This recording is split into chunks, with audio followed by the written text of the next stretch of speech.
This is the Decision Point with Anand Nanduri. Anand, we've had a lot of coaching firings and some that I am celebrating that I was so right as rain. Right as rain, the Podfather with these coaches and these coaching trees, entire coaching trees being chopped down this year.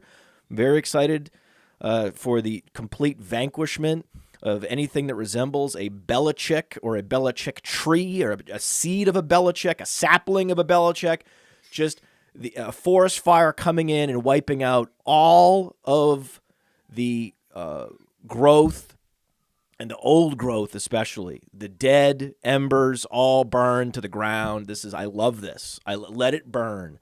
Let it burn, Anand. You have Belichick out, Carroll out, Ron Rivera out. Frank Reich was in Carolina for all of 12 minutes. He's out. McDaniels is out. Arthur Smith, thank God for fantasy gamers, is out. I mean, this is the craziest coach opening I've ever seen. There are 8 teams looking for a coach right now. 8. All right, let's go through them. Okay, most recently the Patriots. Okay, right? Seattle, Tennessee, Atlanta, Carolina, Washington, Los Angeles, Las Vegas. It's a lot. And there are some good rosters there too. It's not like all of these teams are bad. Usually you're looking for a coach when the roster is relatively bad. You're cleaning house. You're looking for a new GM. You're looking for a new head coach. You're looking for new everything. And a lot of these teams, Seattle was a playoff team a year ago. That's not a horrible roster you're inheriting there. The Chargers, we've talked about how many pieces they have. That job should never be available.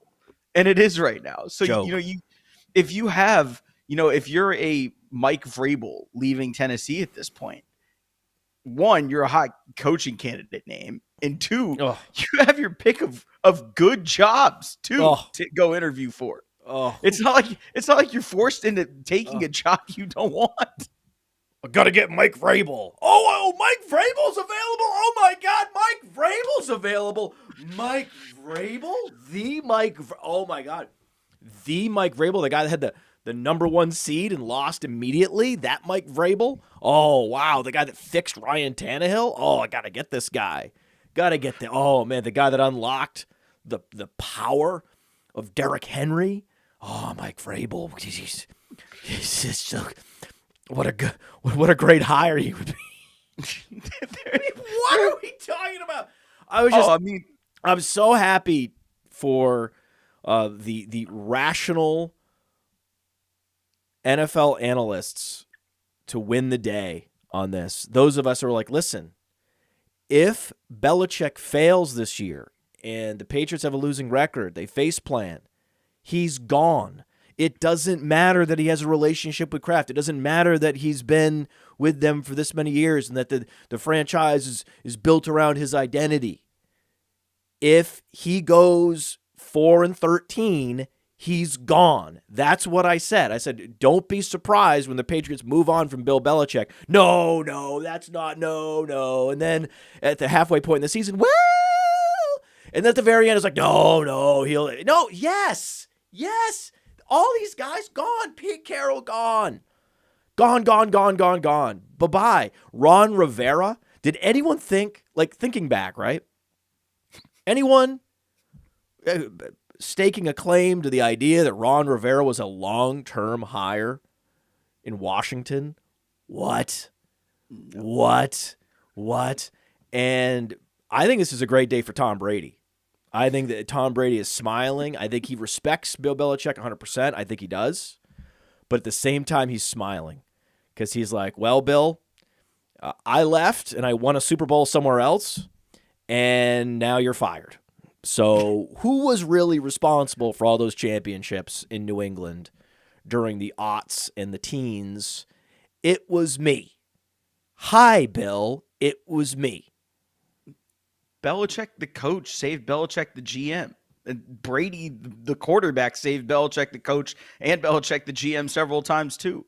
It doesn't have to be this whole, I think a bigger talk here, bigger point about what's going on is, New England had one really awful bad season at 4-13. Has arguably, if not inarguably, the greatest coach of all time. And they said, kick rocks, hit the door.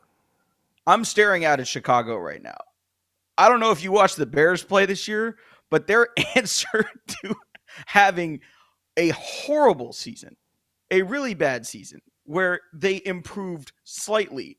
And, defensively, they improved dramatically because they were the worst team in the league last year, or one of them. Their answer is bring back a head coach that everybody thinks is going to get fired midseason or later into next season. No one has any idea what they're doing at quarterback. They haven't said that they're going to keep Justin Fields. They haven't said they're drafting somebody number one. Nobody has any idea what they're doing. But they're all good with, hey, we'll fire the offensive coordinator and run this thing back. That's the difference between ownership and Robert Kraft that says, dude, we don't care what you did for us in the past. It's about the here and now. We're trying to win. Do you really want that, though? Do you really want maximum coaching turnover? Like, I don't want that. Like, I don't think that the coach is the answer, and therefore, I'm not a fan of this. Like, you have to understand, I am not a fan of all these coach firings and all this turnover and all this uncertainty. It hurts the team. Ultimately, it's all about the players and their comfort level. And if they like Sean McVay, then Sean McVay should stay in Los Angeles forever.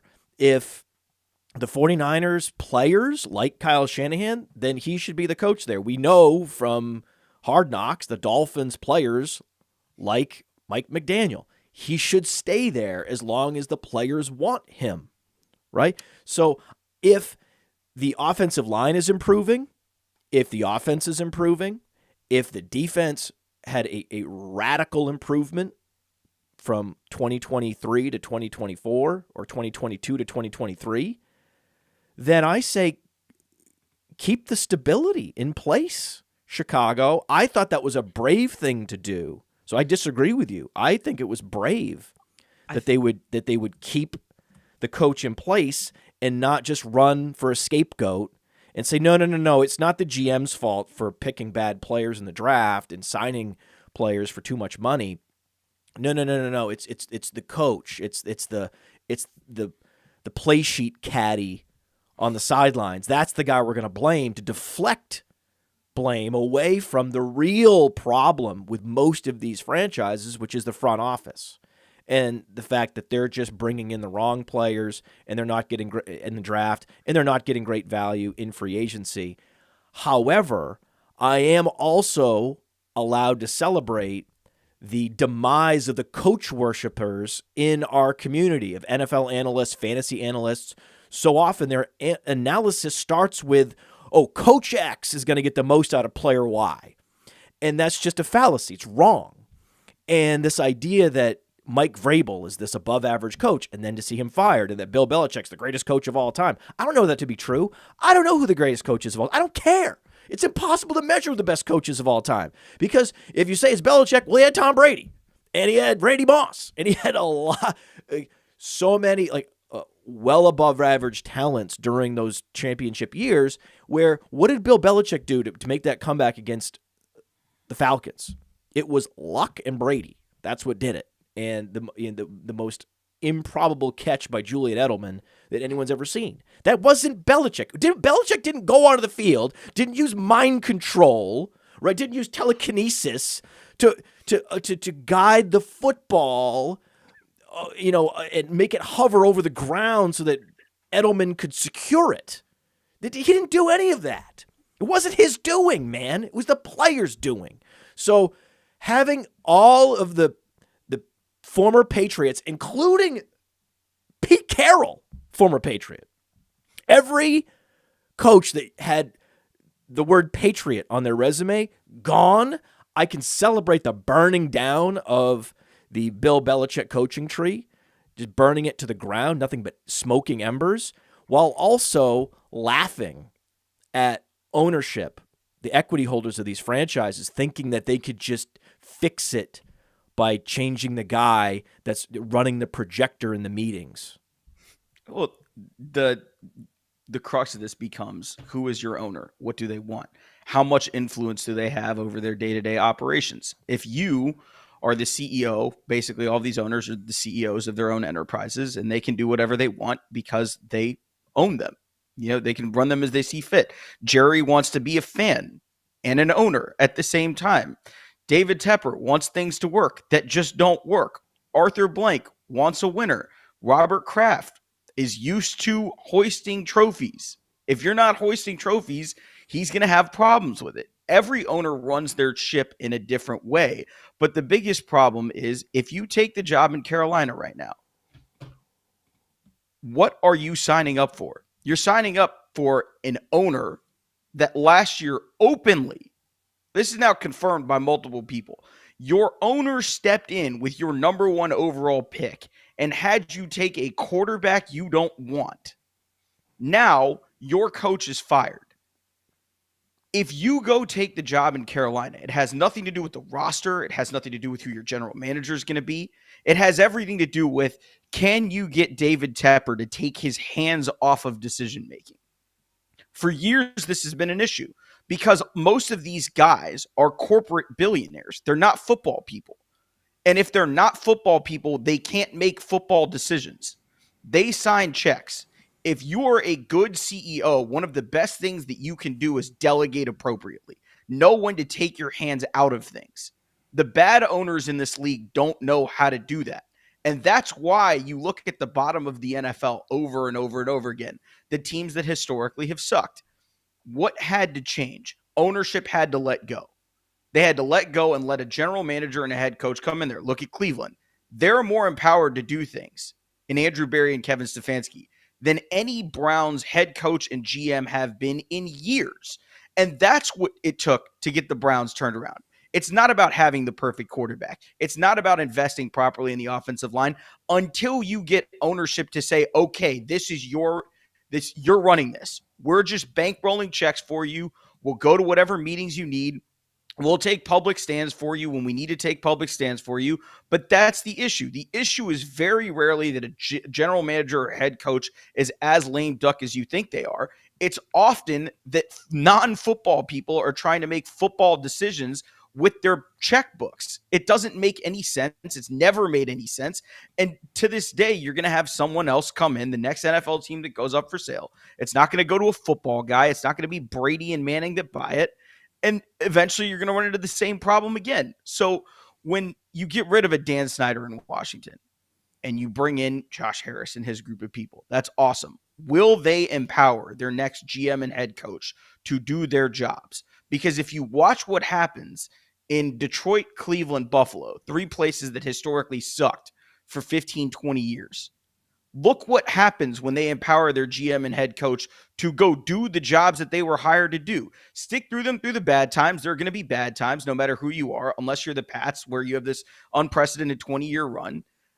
The only thing that you can do is open your checkbook and allow them to do the jobs that you hired them to do. And if you force them, like Chicago has, to do it with one arm tied behind their back and retread after retread, with quarterbacks they didn't want and offensive coordinators they didn't want and GMs they didn't want and head coaches they didn't want, ultimately you end up with exactly what they've been for 35 years, which is a jumbled mess of parts that is staring at Green Bay wondering how the fuck do we get to be them?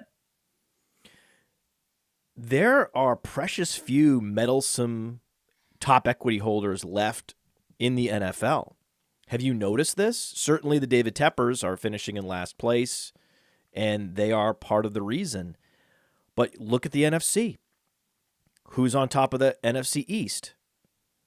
Oh, somehow the Dallas Cowboys. In a year where Jerry Jones has come out publicly on multiple occasions saying, I have taken a step back. I am less involved in the day-to-day. He's been saying this for the last 5 years, and it's true that incrementally he has been letting go of control. We know Jeffrey Lurie has, brought back Howie Roseman, and part of that bargain of bringing Howie Roseman back was, I am going to take a step back. Jed York publicly took a step back. Right? We think Detroit. Right? Look at Detroit. Sheila Ford Hamp. She has been public about how that she's not trying to put her finger on the scale.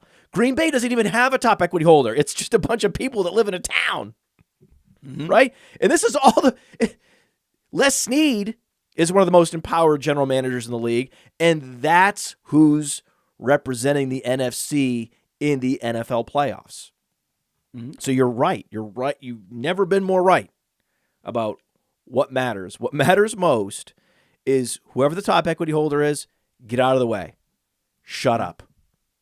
And stop meddling. And the fact that David Tepper had his hand slapped so hard that another general manager you could easily see them picking C.J. Stroud, that he would overpay to such a degree, such an egregious overpay, and then get it wrong at the quarterback position is, a cautionary tale, and there'll be less and less of this meddling over time. I think that's true.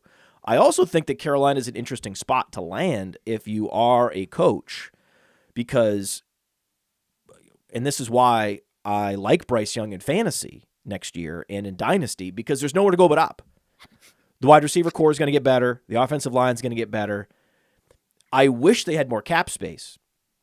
So what's interesting, when you look at the cap space, the top 3 teams in cap space are Washington, Tennessee, and New England, all coachless. So just based on that alone, those would be the teams I circle, right? So do you have a lot of cap space, or do you have a potential franchise quarterback? Bryce Young is still a potential franchise quarterback, even though he failed so miserably in 2023. Peyton Manning had a miserable rookie year. Jared Goff had a miserable rookie year. We've seen it time and time again. So, the book is not written for Bryce Young just yet. So I'm happy to be right in 2023 on Bryce Young, and then also see him as a buy low in 2024. So I think that, would you agree that the best, most attractive head coaching jobs are those with the teams with the cap space or potential franchise quarterbacks?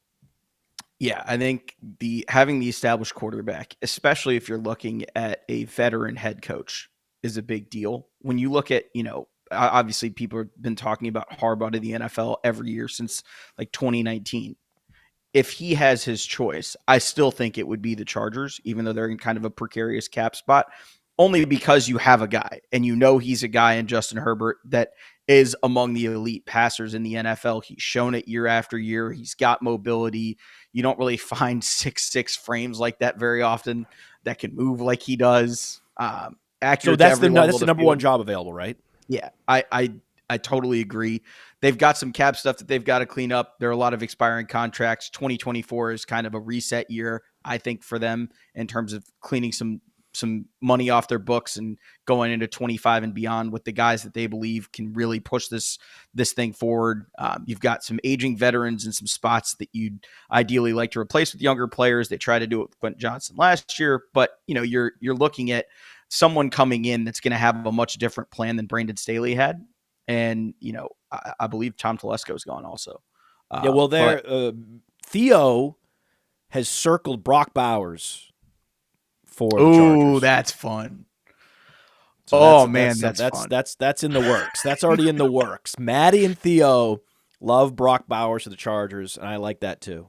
I like that too, because it's going to be difficult for them to reinvest in the wide receiver position in the first round 2 consecutive years. It's been done, but it's rare. So shout out to Detroit. Was that back to back? Well, that's Detroit. I think it was Mike Williams, Roy Williams, and then Calvin, something like that. We've seen it a couple times. The Eagles did it, right? The Eagles said, You know what? I'll see your Jalen Reagor, and I'll raise you a Davante Smith. So they did the right thing. They were not affected by the PTSD of the wide receiver position. I think after Los Angeles, you would have to circle Carolina as being the next best job because of the possibility that Bryce Young is the prince that was promised next year or the year after. But to take that position, you need assurances and a wink and a nod during the interview process that, hey, we're going to lose, and we're going to lose big in 2024. And you can't hold me responsible for it. We don't have the roster to win, nor do we even want it. let's have one more year of a full tank rebuild, and then let's circle together. We'll all do it together. We'll circle 2025 on the calendar, and that's the year you hold me accountable. I'm signing up for that job if that's the bargain. Well, the question is, if you're David Tepper, and based on the way that he's operated, he clearly wants his decisions in the past have been veteran coaches. So the question is, do you bring in a veteran head coach, or do you change your process and say, hey, we'll go get a guy like Ben Johnson in Detroit and say, I will give you more money than anyone has ever given an offensive coordinator to be a first-time head coach. I'll give you contract terms that allow you to be here for as long as you want, and I'll take my hands off and leave you to do what you do because I've invested so much in Bryce Young. He has to work. That's another case in point of why, we thought the same thing for a while about Trey Lance. He just couldn't get on the field. But when you invest as much as Carolina invested in Bryce Young, he's going to have to work, or you're going to die trying with him. That's how it works when you traded the assets they traded to get to number one to go get him. I don't think the book's written on Bryce Young either. I think he's still capable of being a very good NFL quarterback. Now, someone's got to come there and do that and help him out and build that roster out around him so he can show that he can do that. Because there are throws that he made this year that jump off your screen and you're like, oh, it's still in there. There's still stuff in there. He's not dead. We haven't completely ruined this poor kid yet. But that's a really rough year one. So you're looking at, do we want the foundational strength of an established coach? Do we want youth and innovation from someone like a Ben Johnson, Bobby Slowick in Houston? You're looking at, two different paths. And whatever David Tepper decides is ultimately going to decide poor Bryce Young's future, because he didn't deserve this, man. Like that roster is god awful on the offensive side. It was tough to watch at times this year. Ike Ekwonu, I think, still has potential, right? Right? And so you have a potential anchor left tackle. I know he took a step backward this year, but listen, he's got the raw material and he has the nasty factor. You've got your alpha corner in J.C. Horn. You've got some pieces. You've got some building block pieces to build around. So I like Carolina as a spot for a coach. There are some spots I would not touch. Like Atlanta does not have a quarterback, does not have a path to a quarterback, given that they finished just good enough to be out of range of the elite quarterbacks in the draft, and it would necessitate a major trade up, which would be an overpay, which would just be another compounding mistake. And then if you look back, they have all these first-round duds where it's Kyle Pitts, and then they invest in a running back in the top 10. So it's like, it would be like taking the Giants job 4 years ago, where it's like you just burned an early first-rounder on Saquon Barkley. It's going to be years before we can work through this malinvestment to get back to a place where we're spending up on the right positions at the right time and in the building process. So we talked about this for years. Going back to when Matt Ryan was a Falcon, that it was an accidental rebuild. And the danger of the accidental rebuild is you don't pick the right positions in the right rounds and you make the right investments in the right years. If you don't sequence it properly, you're upside down. And now they're upside down in that they have a losing record, they're rudderless, no quarterback, and they don't even have cap space. They're in the middle of the pool of cap space. So they're in a complete purgatory. Talk about quarterback purgatory. Every kind of purgatory is where Atlanta is, so I would not want that job. You're like, oh, you get all these offensive skill position players, fantasy football, right? Like you got Drake London and you got Bijan, and that's a great job. Oh, Kyle Pitts, you could fix Kyle Pitts. Oh God, I would love that job. No, that is a purgatory doom loop job. And the interesting part about Atlanta is, just like you said, they're out of range, I think, for the first three quarterbacks, which are going to be Caleb, Drake May, Jaden Daniels. Now, are you going to take the dart throw on Michael Penix, who's had moments he's looked fantastic and other moments that he hasn't? Are you going to take the dart throw on that Bo Nix as is what we thought he was at Oregon, other than, brief moments here and there. I'm excited for Penix, though. Penix is a big process quarterback, right? So we're going to see how he evolves throughout the process. Does he fall out of the first round like Will Levis, or does he jump into the top 3 like Trey Lance? We don't know. We're going to see how he performs throughout the process. We've seen quarterbacks from smaller schools that we didn't see in the top 3 jump into the top 3. Carson Wentz was another one. Remember, he wowed at the combine. Anthony Mike Richardson. Mayock oohing and eyeing at the deep passing of Carson Wentz, at the accuracy of the deep passes. Oh God, this kid's going to be incredible. Number 2 pick overall, right? Trey Lance, number 3 pick overall. So that's very much in play for Penix. So he's interesting, but that he would be out of range of them too. It's a terrible place to be, picking 10th, which is like the Brady Quinn zone. You don't want to be in the Brady Quinn zone of the draft. It's a very bad zone. You know who else was in that pick? That zone is Jake Locker. That is Blaine Gabbert. That is Brady Quinn. It's bad. It's a very bad zone. You do not want to be drafting QB4 in a draft class at pick 10. I mean, you might say, "Oh, that's also the Patrick Mahomes zone." Okay, yes, there's a Mahomes. There is a Mahomes there. We get it, right? Yes, Mahomes and Watson once upon a time fell to that spot. That was a moment in time. The 2017 draft. I get the 2017 draft happens, but I have all the other drafts. I have all the other drafts. It's also just understanding where your capital is, right? If you can get the best right tackle, if you can get the best edge rusher in a draft class at the 110 versus the 4th best quarterback, now you're just evaluating value. Like how good do you think the 4th best quarterback in this draft class is going to be? Because I mean, we saw it, the year that Trevor, Justin, Trey, Mac Jones, Zach Wilson. Mac Jones is in that zone. Mac Jones is in that? There's. Would you argue that okay? Someone might say, well, that's true, but on the other hand, the Raiders have a similar problem, similar record, no quarterback. Where would you rather go if you were a head coaching candidate? Would you rather go to Las Vegas or Atlanta? I think. See, the thing is, I think Vegas already has their coach. I think Antonio Pierce is staying there. So, I know. I'm just saying we have 8 jobs available. You have your in choice. A hypothetical world, where are you going? Where do you want to go? Give me Atlanta by a hair, just by a hair. I trust the ownership there significantly more in Arthur Blank than I do in the Davis family. Well, they're also picking 8 versus 13.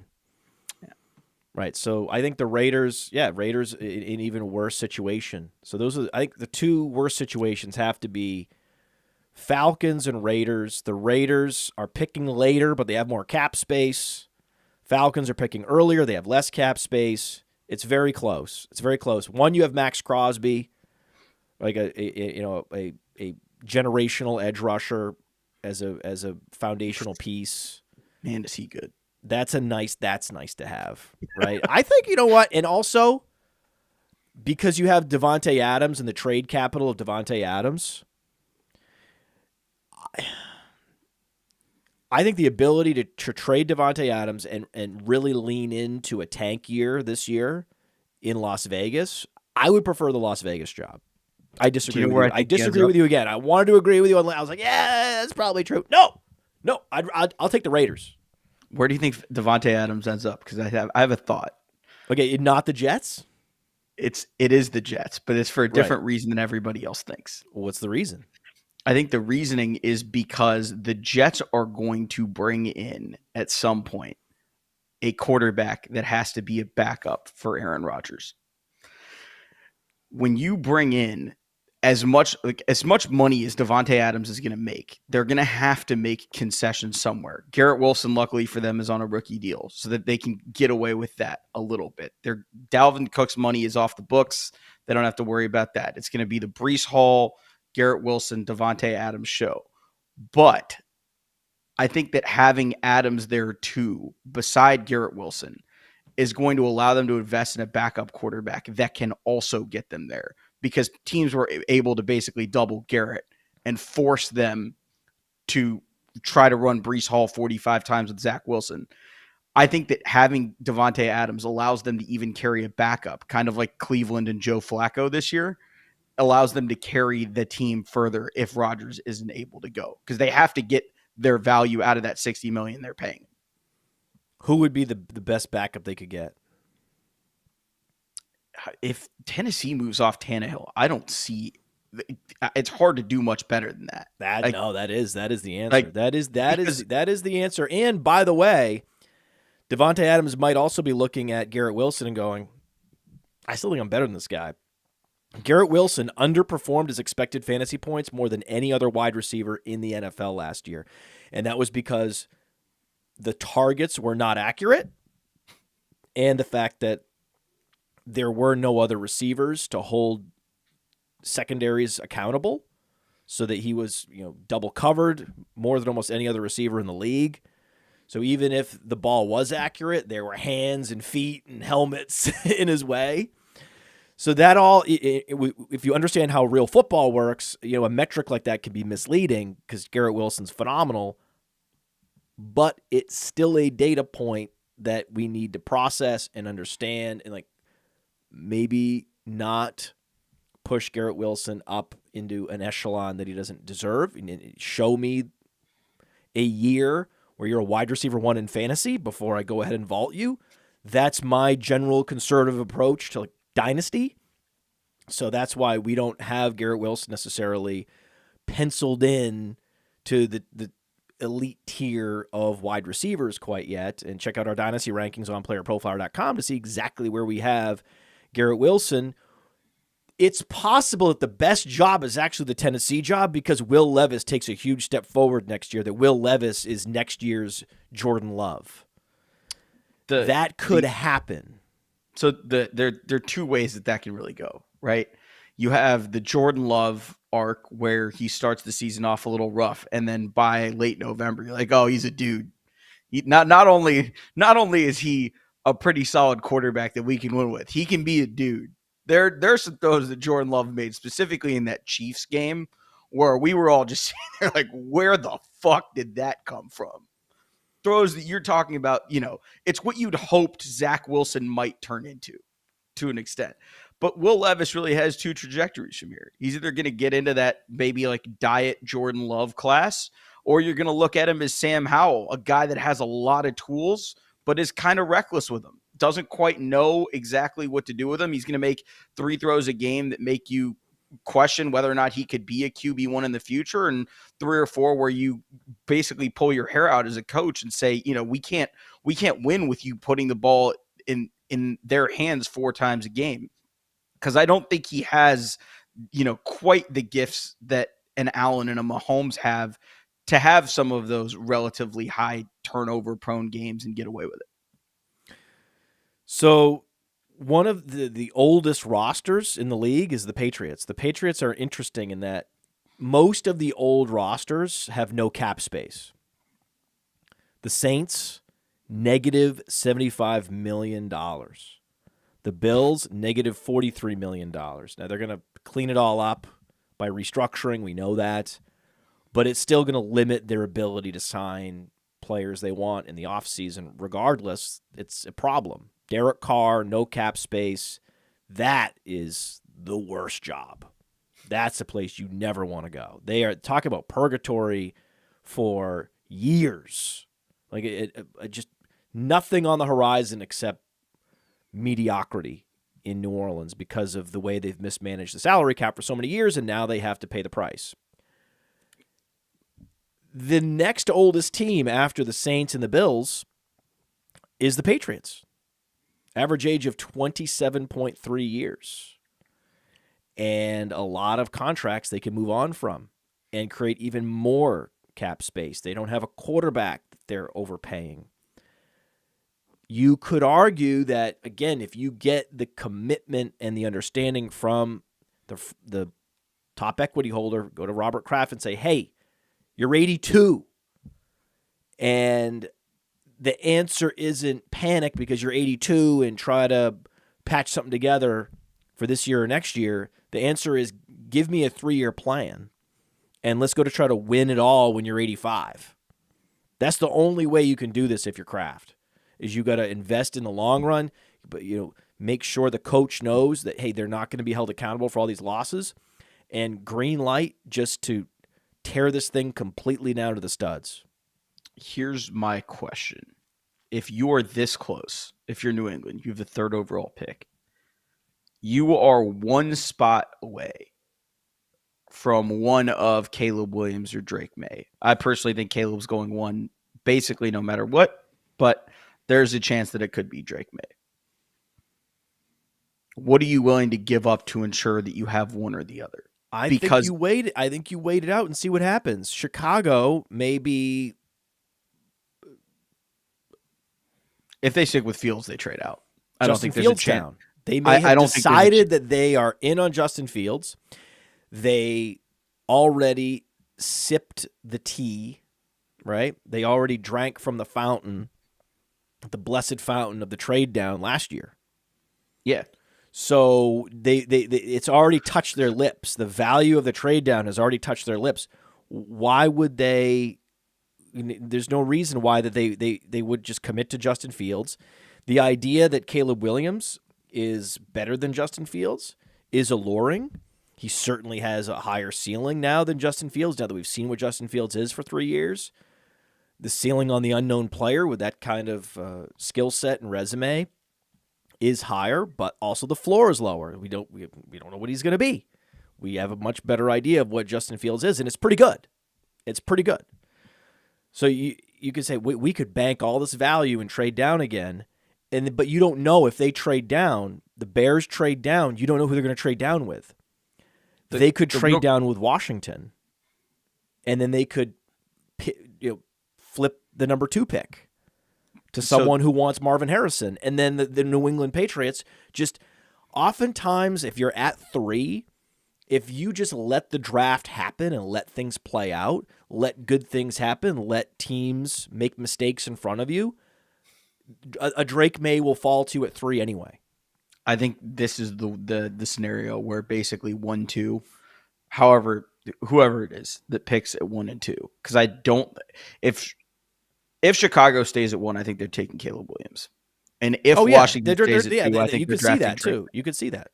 So I think that 1, 2 basically are going to be teams leapfrogging those 2 to go get a quarterback, or leapfrogging New England to go get a quarterback. I think the only way that they can ensure having one of the 2 is to move up. But the question becomes are you ready to win? No, that's super presumptuous, because you need to let the process play out.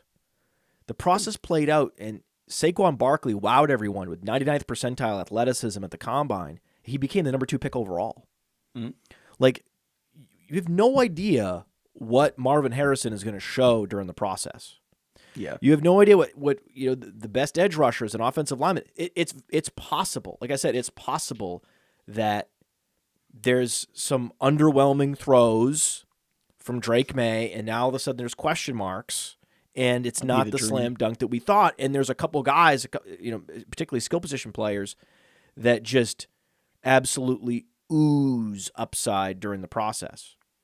So it's not clear to me. It's not clear to me that you need to just pencil in those 2 quarterbacks 1, 2. I mean, right? I think we did. Yeah, I mean, the order may flip-flop, but I mean, you have elite talent elsewhere in this class. That's not normal. Brock Bowers is the best tight end to come out in a hot minute. Marvin Harrison's the best wide receiver to come out in a hot minute. You've got elite tier 1 talent. Joe Alt, Olu Fashanu. Joe Alt is 6'8", 322. Yeah, I mean, you've got legitimate top tier talent across other positions too. So if somebody decides we like what we've got at quarterback, I think they're probably trading down. but Liatu Latu, right? oh, buddy, you want to talk about an Jerzon edge Newton. rusher that's These nasty. guys could go berserk during the combine and just capture everyone's imagination. It Latu's wasn't gonna that long people ago gonna that, remember a guy that was mocked outside the top 10 became the number 1 pick overall at edge to the Jaguars. Trayvon Walker. yeah. So again, I know this is one of those years where it's Winston Mariota, Goff Wentz. This is you're right. This is shaping up to be one of those years, but I just like to see how the process plays out. For sure. I think that's fair. I think that's totally fair, especially when you have freaks like Marv and Brock Bowers, Joe Alt. Someone's going to fall in love with Latu. Half the country didn't watch him because he played at UCLA, but man, can he play. So really, Patriots at 3, you think that they should potentially trade up, though? You do think, like, let's say it shakes out the way we thought. Like, we have time. That's what I'm saying. Mm-hmm. Let's say it's mid-April, and the Patriots are now pretty sure it's pretty much the betting markets have adjusted, right? It's like a negative 10,000, whatever, for Caleb Williams at the 101. Drake May at the 102. It's all decided because that's the way it was, right? We before the draft starts, who's going to be the 101. Yep. So at that point, then they may have to make a move. Do you think it's worth it? Do you think it's worth it to make a move to try to trade up to get Drake May? I think the question becomes, one, if you're New England, how do you feel about Jaden Daniels? Really good player. We've seen multiple quarterbacks, top 3 of the top 5 before. How do you feel about Jaden Daniels is question number 1. Do you think that he works with whoever you hire as your head coach? And then the second thing is basically there are very few quarterbacks that come into the NFL with relatively clean comps, where you can just kind of see the player that they are already and what they can be. We saw that with Trevor Lawrence when he came in, and you could see kind of similar archetype, similar player to a Justin Herbert. And when you watch Drake May, you see a lot of the same things. It's very Justin Herbert-ish. And so you can kind of see in that vision what he can be at the top end. If he struggles a bit like Lawrence did in his first year, you can kind of see the different degrees of development that it'll take to get him to where, Justin Herbert was ready day one. Not everybody's ready day one. Trevor Lawrence, better prospect, I think. But the thing is, he wasn't immediately ready day one because of the situation he was drafted into. So if you're New England, your question is, does it matter if I have a more talented quarterback, or does it matter if I surround him with more stuff? And only they know the answer to that. Only they know exactly how far along they are in building out that O-line. Only they know what their plan is in free agency in terms of going to get weapons. If they're going to trade for, like we talked about earlier, potentially Davante Adams, someone in that realm, because obviously they can afford the money involved, whereas a lot of teams probably wouldn't want to take that on. If you're New England, the question should be, what are we going to surround this quarterback with? Because if you need a quarterback to survive out there, Drake and Jaden Daniels can both do that.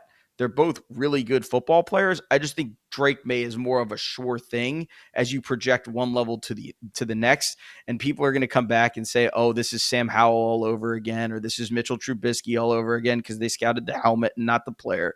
Drake May is very much in that Justin Herbert mold of quarterback. I'm not suggesting that he's going to be like Justin Herbert was, ridiculous day one, because I don't think that's realistic to expect of anybody. We loved CJ Stroud, and even we in our wildest dreams didn't think he'd do this.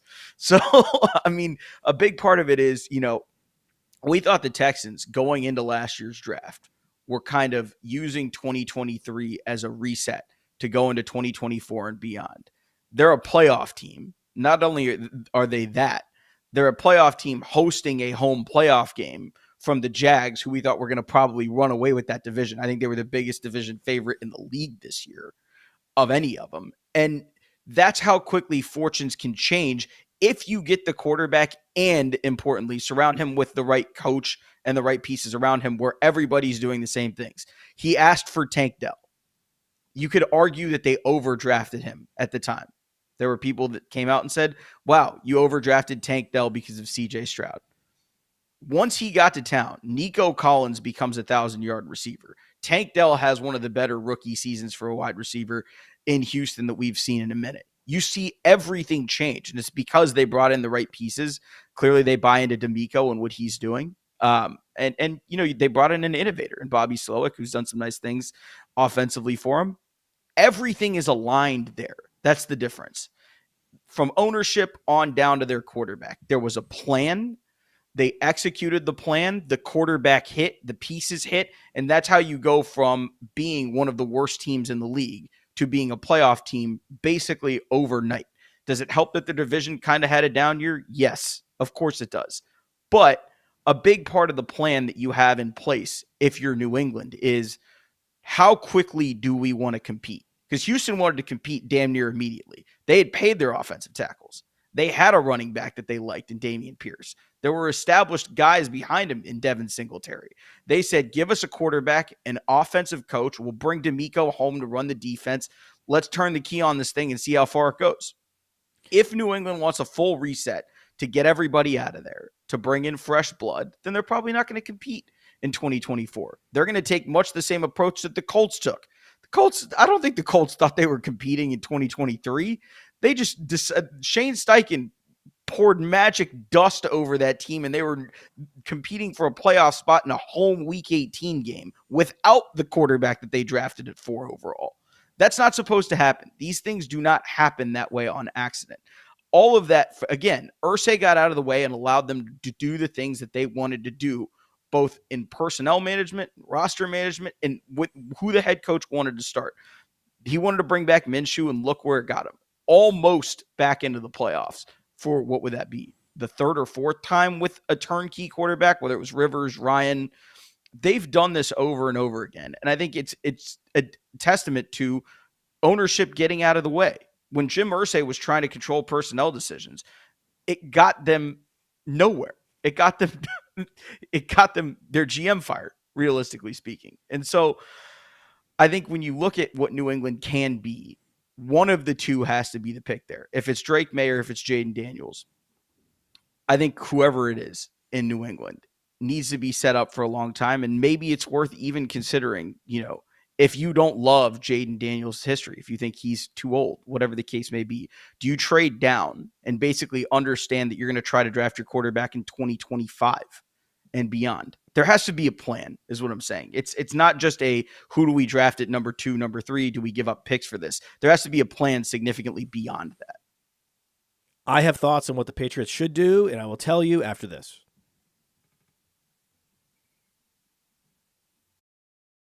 It has been 2 years since Josh Larkey paved the way for fantasy gamers to start expecting positive returns from pick'em games, specifically Underdog pick'ems. And how do you do it? Well, you look at the slate and you find a great shootout or a sneaky shootout. You also look for a shit show game. 3, 4, 5, 6 guys in one game. That's right. You can do it. You can do it. And you can 100x your payout on Underdog. Think about week 1. Jets-Bills was a shit show. Did we see the Aaron Rodgers injury coming? No, but we knew the Jets have a good defense. We knew the Bills have a good defense. Why not expect the worst? And the worst is what we got. So if you had gone Dalvin Cook less than, Garrett Wilson less than, Aaron Rodgers less than, Josh Allen less than, Gabriel Davis less than, boom, boom, boom, boom, boom, boom, boom, you can go 6 for 6. Same thing in week 2. Oh, week 2. Oh, sneaky shootout there in Philadelphia. Minnesota's going to be in comeback mode, so we'll go Cousins, Jefferson, Hawkinson, more than. Madison, less than. But also, Swift, more than. Boom, boom, boom, boom, boom, boom, boom, boom. That's how you do it with the Underdog Pick'ems, and you use promo code UNDERWORLD to get a 100% instant deposit match up to $100. You put in $100, Underdog matches that deposit up to $100 with promo code UNDERWORLD. Go start picking. Week 1, week 2 feels like so long ago. Oh my God. There was a thought that maybe the Patriots could be competitive. The Patriots should not draft a quarterback. this is not the right time to draft a quarterback in the sequence of events of building a franchise from the studs up. Do they have a cornerstone left tackle? Do they have a Max Crosby, even, any Bosa level edge rusher? No, right? Who's their alpha corner, right? They don't have the pieces, right? They don't have anything close to the foundation that you would need to now bring in a quarterback. Our general premise of this show is that the quarterback is really the antenna on top of the tower. And it's a process to build that tower up into the sky. You have all this cap space. You have all these guys you can cut. You can let them move on. You can bank more supplemental picks like the Patriots used to do, right? But Belichick just got tired. You got to bring someone in with energy and enthusiasm who knows that this is a long-term project and trade the hell down. That's what they should do. There is going to be someone who's in love with a Marvin Harrison or whoever the third quarterback, right? It could be Penix. Again, the process will determine who the QB3 is in this class, and there's going to be some real enthusiasm around that player, like with what happened last year with Anthony Richardson, right? So you could take advantage of that and trade the hell down. Everyone that has traded down has ended up happier, right? Would the Eagles go back and not trade down all the times they've traded down the last few years? No. Would the Bears go back and not? No. No. Like, even the Cardinals, right? Oh, they gave up on Will Anderson. Would they go back and change the outcome, right? Would they go back and with the hand of God and take the pick? No. They would. Every time you trade down, you end up happier because you have all these bites at the apple. So that's what they should do. Bank the salary cap space, build up more salary cap space. So you're number one in salary cap space next year. Trade down, get more picks. Look at the depth of this class. Right? Where is the depth? The depth is at edge. The depth is at O-line. Look how many offensive linemen are there. You got Fashanu, Alt, Latham, right? All in the top 12. Mims, Fuaga. It just goes on and on and on down this class. Fuatanu, right? By the way, Washington, really challenging me with my pronunciation. So thank you to Washington. Whereas like Duke is like Graham Barton. Right? It's like, of course, the guy from Duke is named Graham. Right? Of course. Right? It makes sense. Everyone on the West Coast has more vowels than consonants in their name, and I have to take a double take. I'm like, okay, let's take a breath. You know what these letters mean and how to pronounce them. Let's do this. Let's put this together. And also, there's a guy named Kool-Aid, which is great. That's fun. So there's foundational edge rushers. There's foundational offensive linemen. There's foundational cornerbacks. Wiggins. I mean, again, look at all these. Cooper Dijon. Is it Dijon or Dijon? Dijon. Is Dijon? That's great. That's so great. Right? Please, dear sir, would you please pass the Dijon? So anyway, this is a tailor-made, perfect class to trade down because you're trading down into these hot zones of the types of players that we want to build around with first-round picks, where you're not talking yourself into some defensive tackle or some tight end. Yes, you're going to avoid Brock Bowers. That's just not our process. We don't draft tight ends in the top 10. It's just not what we do. And it almost always is a good idea to avoid tight ends in the top 10. But there are guys named Chop. There are guys named Kool-Aid. I mean, it's just so cool. There's a JJ. There's a Bo. I'm loving this class. It's a fun class. It's just, what, don't you want to go and have a supermarket sweep? Why would you want to just trade all your groceries in for one turkey?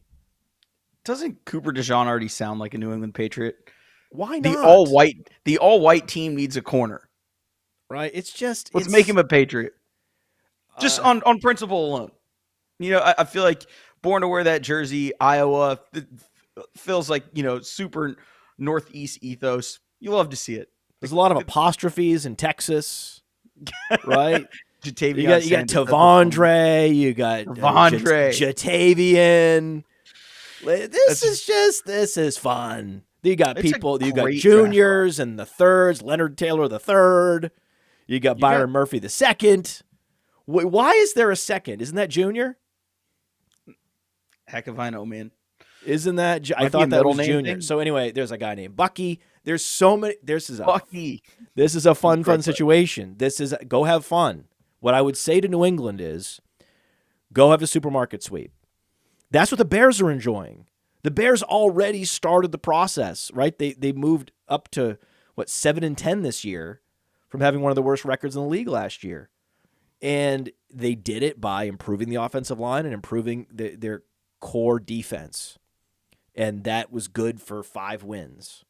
Yeah, I think when you look at how the Bears have done things and what they got from going 101 down, the only reason that we're talking about Caleb Williams or Drake May in Chicago as opposed to Justin Fields is because the pick that they ended up trading for ended up being the 101. They didn't rightfully earn it. They weren't the worst team in the league this year. They just happened to trade with the team that absolutely whiffed on, bringing their quarterback help in any fashion. God, how much do you think Bryce Young wanted DJ Moore this year watching him in Chicago? But, I think when you look at all of New England's outcomes, I don't think that nailing quarterback in this draft is I think if you get someone that's an elite all-pro level talent year after year after year and you think you're within striking distance of getting him, sure. But are you guaranteed that? No. Whereas, if you get 3 ones to move back or, 2 ones and a 2 to move back significantly, you're still going to find really, really good players between 10 and 20. We have all pros selected in that range borderline every year. We have guys in the top 10 that are flaming busts every year. So, I mean, it's no draft capital and positioning is no guarantee of value. It also can be a value store, as it was for Chicago this year. Trading out of the 101 actually got them a better 101, believe it or not. Yeah, as crazy as that is. And if you want to say, hey, this is what the Patriots do. This is a very Patriots pick. If they're picking at the 203, isn't that where J.J. McCarthy's going to go? Are they you have a Michigan quarterback with like a 5-to-1 touchdown interception ratio. It's very what does that sound like? It's very Pat's move. That would be the Pat's move right there. And I think there's going to be a lot of push to hire from within. We've heard floated out there that Gerard Mayo is getting serious consideration for New England. It's kind of a new blood, but keeping the bones of the old structure to an extent where a player's coach, a former player who people respect, the locker room respects. That's my number one. So yes, Mayo should be. Yes, absolutely. Now in the chat, there's complaints that we have forgotten about a team that actually is positioned the stone worst. That when we're arguing over Falcons versus Raiders, that you can't forget the team that is completely and utterly rudderless and set up for failure. Not quite like long-term purgatory of the New Orleans Saints. That's a special kind of long-term purgatory. But could you argue that Pete Carroll fired himself, that he saw how the roster was structured and what the world looked like competing with the 49ers year in, year out, and was like, looked at you say, I'm 70.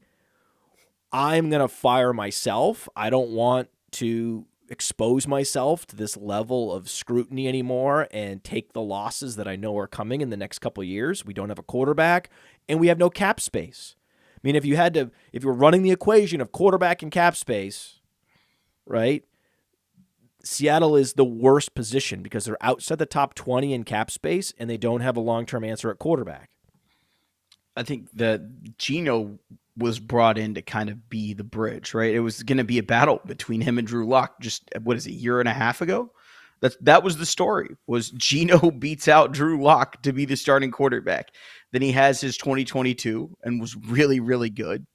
And in 2023, I still think he was pretty good. But if you're going to long-term try to compete with the San Fran, with the Rams, with what the Cardinals have in Kyler Murray, the problem, because the roster around him has to be so good year to year, you allow yourself very little margin for error with draft picks. You allow yourself very little margin for error with free agent signings and who you choose to bring back. It's not that having a quarterback limits your ceiling as much as it limits how much you have to adjust your floor year to year. Where if Geno has an incredible year, yeah, of course the Seahawks can be a really good team and compete. But you can't expect a 95th percentile year out of Geno every single year. You know what he is to an extent.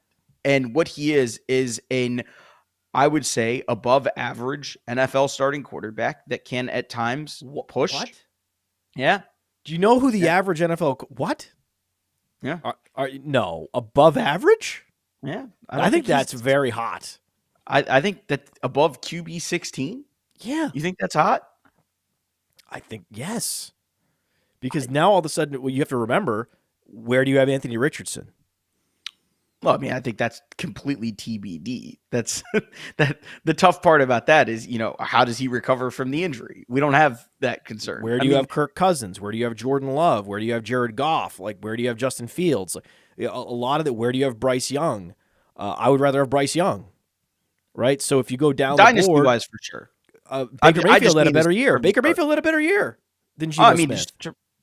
Just in terms of starting quarterbacks. Matthew Stafford. I'm just saying, to say a quarterback is above average, when you look outside like the big five quarterbacks, outside the Mahomes and the Hurts and the Burrows and the Josh Allens and now C.J. Stroud, Lamar Jackson, you still have Kyler Murray, you still have Brock Purdy, you still have Dak Prescott. I mean, you're Aaron talking about Rodgers. You're talking about basically dynasty rankings. I'm just talking about. No, I'm just talking about the team. I'm talking about Goff, Love. No, he's not a top 16 quarterback. He's Justin Herbert. He's not. Kirk Cousins. You're putting Bryce Young ahead of Geno Smith right now. Geno Smith is not a top 16 quarterback. Let us know in the chat. Anyone, put it in the comments. Man. Do you think Geno Smith is a top 16 quarterback in the league? And please, before you answer, go through the rosters of the NFL and remind yourself of all these quarterbacks. You think he's better than Tua? What? No. So he is outside, because he's outside the top 16 specifically, is the reason to move on. It's the reason you got to expedite the move on from a Derek Carr, from a Geno Smith. But that doesn't mean drafting a first-round quarterback. That means taking shots. That means taking shots on QB in round 2, 3, 4, 5, 6, 7. Just like the 49ers did with Brock Purdy. Just like, Washington, Sam Howell. Sam Howell was an abomination at the end of the season. Okay, it was a travesty inside a catastrophe. And yet, it was a great pick. It was a great to get that kind of player that can do that, can give you those wow games, can give you 400-yard games in the 5th round of the NFL draft is a massive hit. Yeah. That is a massive win. Such a better pick than, say, Daniel Jones at 6. When there's not a big difference between Daniel Jones and Sam Howell. There just isn't. Everybody knows that. Everybody knew that when Daniel Jones was being picked. Everybody knew that when Sam Howell was being picked. Hey, this is like a Daniel Jones type of guy. Those are all great picks, but those are the things. I'm talking about if you're in this situation, if you're in a situation like Atlanta's in, like the Raiders, you need to be drafting 3 Aiden O'Connells. Aiden O'Connell it's just an awesome pick. What a fantastic pick. Do it 2 more times. Why not? And that's what the Patriots need to be doing. I'm not saying just draft J.J. McCarthy in the second round, which I actually wouldn't do. I think that'd be even too early for me to draft a quarterback. That's almost your hope, really, really putting a valuable piece down and hoping it hits. I would say as soon as it kicks over into the third round, I could roster 3 quarterbacks. What is the stopping? What is preventing NFL teams that need quarterbacks from taking 3 shots on a Sam Howell type in the NFL draft? Why don't they do that? The strangest part about it to me is the teams that don't carry 3, that don't even like try to get a third. Infuriating. Infuriating. Because the idea is at some point, if you go into camp, right? Like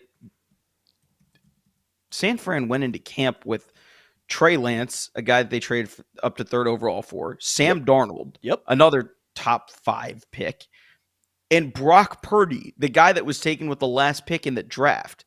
Now, we've seen flashes that all 3 of those guys can play. They're all NFL quarterbacks. Now, is Trey Lance ready to start? No.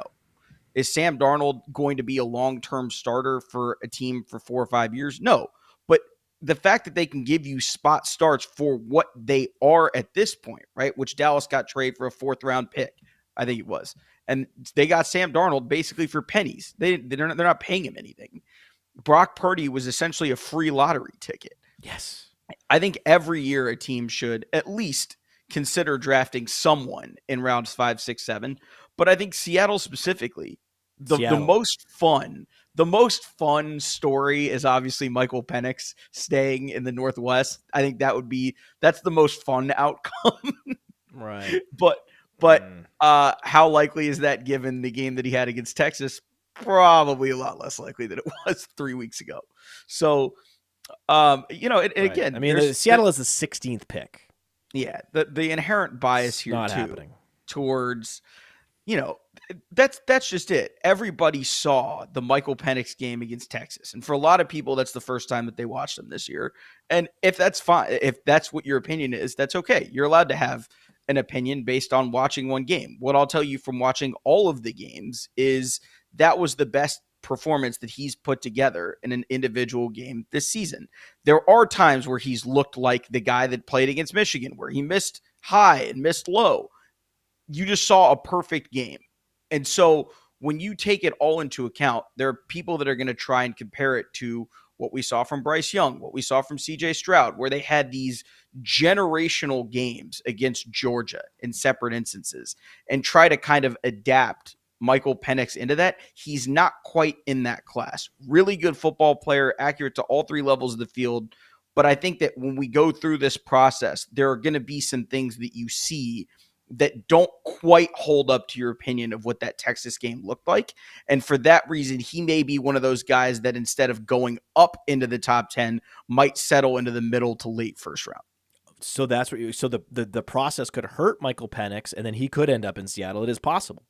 Yeah, and I think the other part too, the 2 ACL hurt him too. We've seen this happen, right? Where you go to the pro day and people are walking away shaking their head. Like, that's very possible with Penix. Yeah, and I mean the injury history too. You've got to consider that he's torn his ACL twice. I think it was 4 seasons that he's missed with some kind of injury. He's another one of these COVID quarterbacks that we talk about coming into the league that are more ready than others just because they've had NFL starts or they've had college football starts. That translates to the NFL more than a guy that has 12 career starts. It is what it is.